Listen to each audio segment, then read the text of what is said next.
आप सबको मेरा नमस्कार। इससे पिछले वीडियो में मैंने आपको बताया था कि काकभूषण जी को कौवे का शरीर अच्छा क्यों लगा। तो इसके ये मैंने आपको संक्षिप्त कहानी बता दी। जब ये कथा उन्होंने काकभूषण जी ने गरुड़ को सुनाई, उसके बाद गरुड़ जी कहते हैं कि आप मुझे ज्ञान और भक्ति में क्या अंतर है, यह मुझे आप कृपा करके बताइए प्रभु, तो मेरा भी कल्याण हो जाएगा। संत मुनि वेद पुराण ऐसा कहते हैं कि ज्ञान के समान दुर्लभ कोई वस्तु नहीं है। हे गोसाई, मुनि ने आपसे यही संपूर्ण ज्ञान समझाकर कहा है, परंतु आपने भक्ति के समान उसका आदर नहीं किया।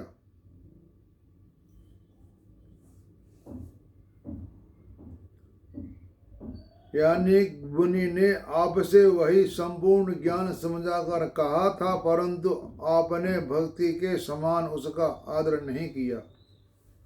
गरुड़ जी कह रहे हैं कि रोज ने आपको ज्ञान दिया, लेकिन आपने भक्ति के समान उसका आदर नहीं किया। तो हे कृपा के स्थान प्रभु, ज्ञान और भक्ति में कितना अंतर है, आप यह सब समझाकर मुझसे कहिए। यह गरुड़ जी के वचन सुनकर मानकर आदर पूर्वक चतुर काकभूषण जी बोले, हे तात, भक्ति और ज्ञान में कुछ भेद नहीं है। दोनों संसार से उत्पन्न हुए दुख को हरते हैं, परंतु जितना कुछ अंतर मुनिजन वर्णन करते हैं उसको हे पक्षी श्रेष्ठ आप सावधान होकर सुनिए। हे गरुड़ जी, सुनिए, ज्ञान, वैराग्य, योग, विज्ञान, ये तो सब पुरुष हैं। ज्ञान, वैराग, योग, विज्ञान, ये सब पुरुष रूप है, यानी इनका हम गणना करते हैं, ये सारे पुरुष हैं। ज्ञान भी पुरुष का नाम, वैराग्य पुरुष, योग भी पुरुष और विज्ञान भी पुरुष, यानी ये पुरुष रूप हैं। पुरुष तो प्रताप से सब प्रकार प्रबल होते हैं, मजबूत होते हैं, किंतु स्त्री निर्बल स्वाभाविक जड़ जाति की कहती है। पुरुष तो सब प्रकार से ताकतवर होते हैं, लेकिन स्त्री स्वाभाविक जड़ जाति की कहलाई जाती है। पुरुष त्याग सक नारी हैं, जो विरक्त मति धीर, न तो कामी विषयावश, विमुख जो पद रघुवीर। जो मतधीर विरक्त पुरुष हैं वे स्त्री को त्याग सकते हैं, क्योंकि वे कामी और विषय में विशेष वश नहीं है, और जो कामी तथा विषयों के वश में हैं उन रघुनाथ जी के चरण कमल से भी विमुख हैं, वे स्त्री को नहीं त्याग सकते। जो मुनि ज्ञान के निधान हैं वे मृगनयनी के चंद्रमुख को देखकर विकल हो जाते हैं। हे गरुड़ जी, यह नारी विष्णु की माया प्रकट है। मतलब यह जो नारी है विष्णु की माया, विश्व में प्रकट है लक्ष्मी। विष्णु की माया है लक्ष्मी, और लक्ष्मी है अर्थ स्वरूप, और भक्ति भी है अर्थ स्वरूप। हे तात, यह पक्षपात नहीं रखता हूं, जो वेद पुराण संतों का मत है वह कहता हूं। नारी नारी के रूप से मोहित नहीं होती। हे पन्नकार, ये अनहोनी नीति है, किंतु सीता स्वयंवर के स्थल में गोस्वामी जी लिख आए हैं कि जब जानकी रंगभूमि में आई, तब देख रूप मोहे नर नारी, सो जानकी जी आदि शक्ति हैं, अतः वे साधारण स्त्रियों की कोटि में नहीं आ सकती। इस कारण जानकी के विषय में यह शंका ठीक नहीं। कुछ लोग ये भी कहते हैं सीता जी की उम्र उस टाइम बहुत कम थी, बच्ची थी, इसलिए वो उनको उनसे मोह किया, वो भी बात ठीक है। लेकिन जो सीता जी है, मैंने भी आपसे पहले कहा था कि भगवान एक है और सीता भी ही भगवान है, तो वो आदि शक्ति सीता जी हैं, कोई मायावी सीता नहीं है। इसलिए भगवान की शक्ति को से कोई उनसे विमुख नहीं हो सकता, वह उनको उनसे प्रेम करेगा ही, क्योंकि वह भगवान की आदि शक्ति है। आदि शक्ति के बिना शिव जी भी सब हैं और उनके अंदर शक्ति है तो वही शिव जी कहलाते हैं, और जब माता नहीं होती तो वह सब कहलाता है। हे प्रभु, माया और भक्ति दोनों इसी संज्ञा के हैं। मैंने आपको बताया था ज्ञान वैराग्य योग और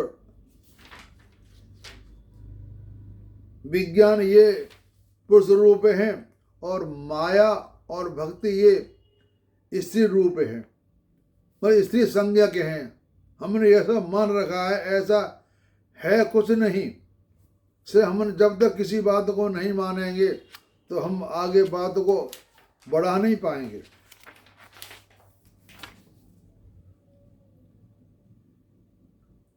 फिर रघुनाथ जी के इन दोनों में भक्ति अधिक प्यारी है और बेचारी माया तो नर्तकी के समान है। इन दोनों में भगवान को भक्ति प्यारी है, माया प्यारी नहीं है। माया एक वैसा के समान है, जब माया नाचती है तो लोग पैसे फेंकते हैं, तो यही माया है। माया एक नर्तकी के समान है, लेकिन हमारा माया के बिना काम नहीं चल सकता। माया तो हमें चाहिए, माया नहीं है तो भगवानी में नहीं, क्योंकि माया ही भगवान की आदि शक्ति है, लक्ष्मी भगवान की आदि शक्ति है। अगर भगवान आए हैं तो भगवान माया को साथ लेके आते हैं, और माया के से ही इंसान का नाम होता है। माया नहीं होती, चाहे कोई भी कितना ज्ञानी हो, बहुत बड़ा हो, उसको कोई नहीं पूछेगा। अगर उसके पास माया है तो उसे सब कोई उसका सम्मान करेंगे। एक पैसे वाला आदमी कोई भी खराब काम कर दे, उसकी तरफ उंगली कोई नहीं उठाएगा, और एक छोटा आदमी कोई काम कर दे तो उसकी तरफ लोग उंगली उठाते हैं, क्योंकि वह बेचारा गरीब है, उसके पास माया नहीं है। और माया बगैर भगवान के नहीं आती। माया भी दो प्रकार की होती है, एक नकली और एक असली। उसकी पहचान मैं आपको बताता हूँ कि नकली माया कौन सी है और असली माया कौन सी है। असली जो माया होती है वो भगवान के साथ बैठ करके घोड़े पर सवार होकर के आती है, वो भगवान के साथ रहती है। जो माया भगवान को साथ लेकर के आती है वह पुरुष नेक काम करेगा, धर्म के काम करेगा। उसके काम, जो धर्म के काम करेगा उसका व्यवहार आचरण भी ठीक होगा, उसका नाम भी होगा और उसके सारे काम चलते रहेंगे, उसका कभी काम खराब नहीं होगा। यानी भगवान उसके साथ हैं, भगवान उसकी बुद्धि को ठीक रखते हैं। एक माया ऐसी होती है कि उसके पास आती है, जब माया आती है तो ज़्यादातर ऐसा होता है कि उसको अहम तो आ ही जाता है, अहम आ जाता है। कुछ लोग उल्टे सीधे कर्म करने लगते हैं, वैसा विधि करने लग जाते हैं और मद्यपान करने लग जाते हैं, बुरे काम करते हैं, और इस तरह से वो आहिस्ता आहिस्ता वो आदमी बर्बाद हो जाता है। इसे कहते हैं नकली माया, यानी नंबर 2 की माया। नंबर 1 की माया भगवान को साथ लेकर के आती है, और नंबर 2 की माया उल्लू को लेकर के आती है। उल्लू को रात को दिखता है, दिन में नहीं दिखता, तो वह व्यक्ति उल्टे सीधे काम करता है। भक्ति पर रघुनाथ जी की कृपा करते हैं, इस कारण उसे माया बहुत डरती रहती है। राम की भक्ति उपाधि रहित, उपमा रहित, बाधा रहित, जिसके हृदय में सदा वास करती है। उसको देखकर माया सकुचाती है और अपनी प्रभुता कुछ नहीं कह सकती। ऐसा विचार कर जो विज्ञानी मुनि है ये संपूर्ण सुखों की खाने भक्ति की चाहना करते हैं, तो रघुनाथ जी का यह रहस्य कोई शीघ्र नहीं जान सकता, और रघुनाथ जी की कृपा से जाने के लिए फिर स्वप्न में भी मोह नहीं होता। आप और भी ज्ञान भक्ति का भेद सुनिए, जिसके सुनने से श्री रामचंद्र के चरणों में सदा अखंड प्रीति होती है। ये अखत कहानी सुनिए जो समझते ही बनती है, बखानी नहीं जाती। यह जीव अविनाशी ईश्वर का ही अंश है, जो चेतन पाप रहित स्वाभाविक ही सुख निधान है। जैसे गीता में लिखा है, ममई वांशो जीवलोके जीवभूत सनातन। हे गोसाई, माया के वश होकर जीव ऐसे बंध गया है जैसे तोता और बानर स्वयं ही बंध जाते हैं।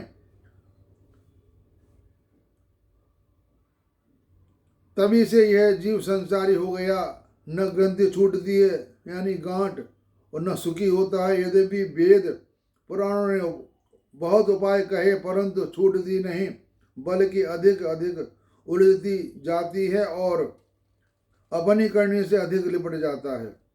जीव के हृदय में अज्ञान और मोह का अधिक अंधेरा है, उसमें गांठ खुलती नहीं किंतु उलझ जाती है, क्योंकि उसे दिखाई नहीं पड़ता। जो कभी ईश्वर ऐसा संयोग करे तभी कदाचित वह छूट सके।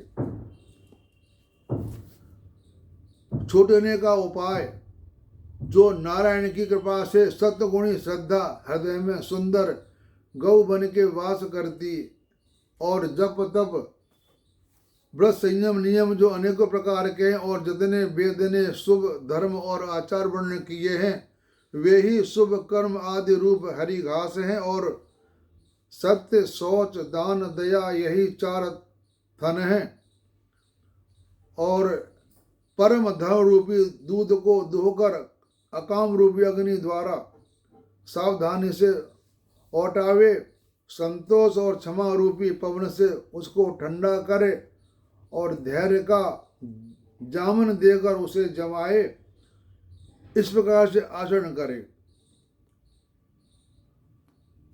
प्रसन्नता पूर्वक मथनी वाली बजा मथनी से मथे और दम अर्थात इंद्रियों को जीतना, यह आधार स्तंभ है, यह प्रियवाणी है।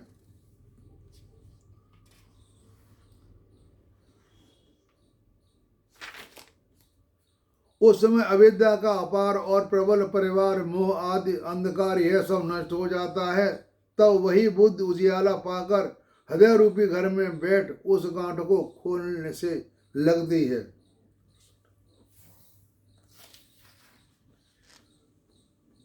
जब यह विषय रूपी पवन हृदय रूप में घर जाता है, तब ही विज्ञान के दीपक को बुझा देता है। तब गांठ तो छूटी नहीं और वह प्रकाश मिट गया।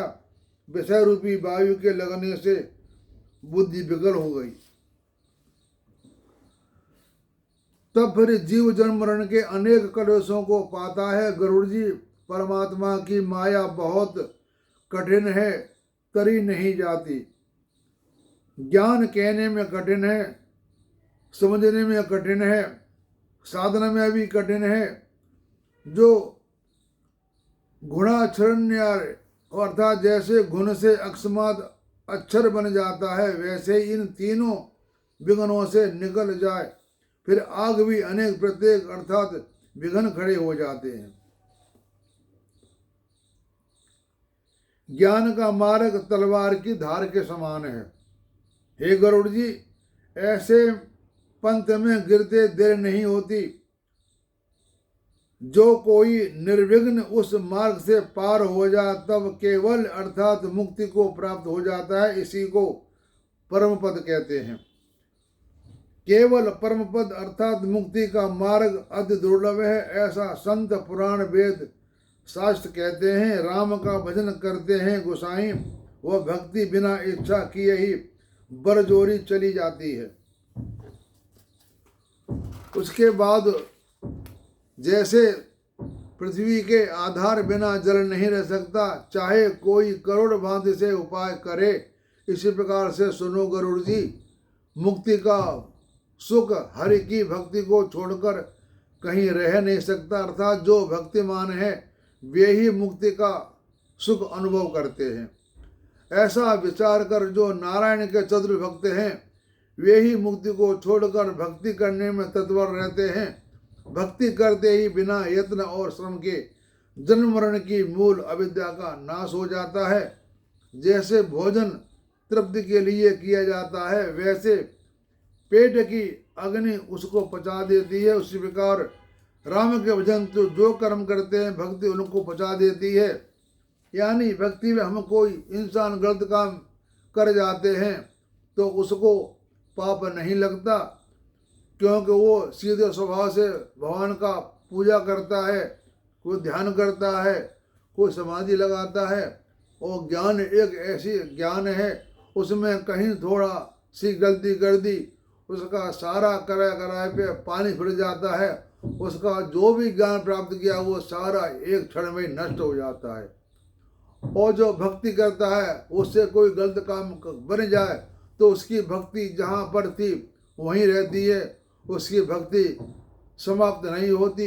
ज्ञान में भक्ति में यही फर्क है कि भक्तिवान पुरुष कहीं गलत काम कर जाए तो भक्ति जहाँ थी वहीं से आगे शुरू होगी, और ज्ञानवान पुरुष कोई गलत काम गलती से हो जाए उसका सारा ज्ञान पे पानी फिर जाता है, फिर दोबारा वह उसी सीढ़ी को चढ़ना चालू करता है।